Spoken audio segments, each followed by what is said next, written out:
ਬਿਸਮਿਲ੍ਲਾਹਿਰਰਹਿਮਾਨਿਰਰਹੀਮ। अस्सलाम वालेकुम दोस्तों, उम्मीद करदा तुसीं सारे ठीक ठाक होवोगे ते अल्लाह पाक तुहाड़े ते अपना खास फजल और रहम फरमाए। पाकिस्तान वाले और बाहर वाले मिठे खुश आमदीद। मैं तुहाड़ा अपना दोस्त शाहनवाज ते तुसीं देखदे पे हो मेरा YouTube channel SN vlog Khan motor Khanewal. ते अज एक गड्डी नवीं मैं अपने भरावां लई अपने दोस्तां लई लैके आ गया वां। FB हीनो गड्डी आ, गड्डी तुसीं वीडियो देखदे पे हो, बड़ी प्यारी और अच्छी गड्डी है। काफ़ी सारे दोस्त कहंदे सी यार FB हीनो गड्डी लैके आओ। 97 मॉडल आ भाईजान, लसबेले का नंबर आ, बस कन्वर्ट गड्डी आ, बहुत प्यारी और अच्छी गड्डी बनी हुई है। जिस किसी दोस्त भराई नूं गड्डी चाहिदी होवे गड्डी उहनूं मिल जाएगी, कैश ते गड्डी मिलेगी। टाइम टेबल इहदे च नहीं होना क्योंकि 2-4 लाख रुपए का टाइम मिल जाएगा। गड्डी की डिमांड जिहड़ी आ वो 36 लाख रुपए वा। फाइनल गड्डी जिहड़ी है 35 लाख रुपए की तुहानूं मिल जाएगी।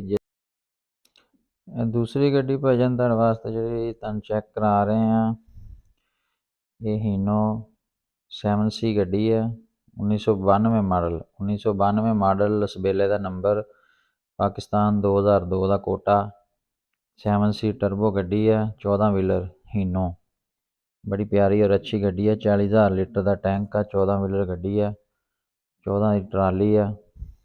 टैंक दे नाल मुकम्मल गड्डी मिलेगी।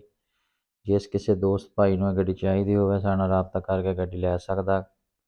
काफ़ी सारे दोस्त भरा कहंदे सी यार कोई हीनो गड्डी जैनुइन जिहड़ी 7D या 7C होवे, लेकिन ये 7C है।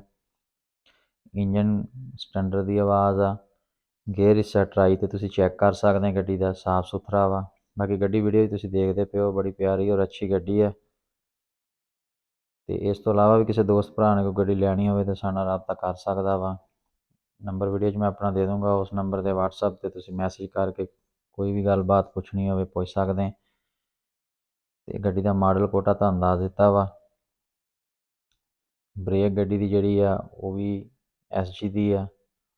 गार्डर साफ सुथरा वा। कैबन जिहड़ा ओह भी अनटच आ। ते टैंक भी इहदा जिहड़ा साफ सुथरा वा, किसी किस्म दा टैंक च कोई मसला मसाइल नहीं गा। गड्डी चालू है, चल रही है। 7C टर्बो, 15 दा क्लच आ गड्डी दा। गेयर हिस्सा जिहड़ा वा जिस दोस्त भरा ने लैनी ओह ट्राई ते अपना चैक कर सकदा। गड्डी की डिमांड आ 65 लाख रुपया।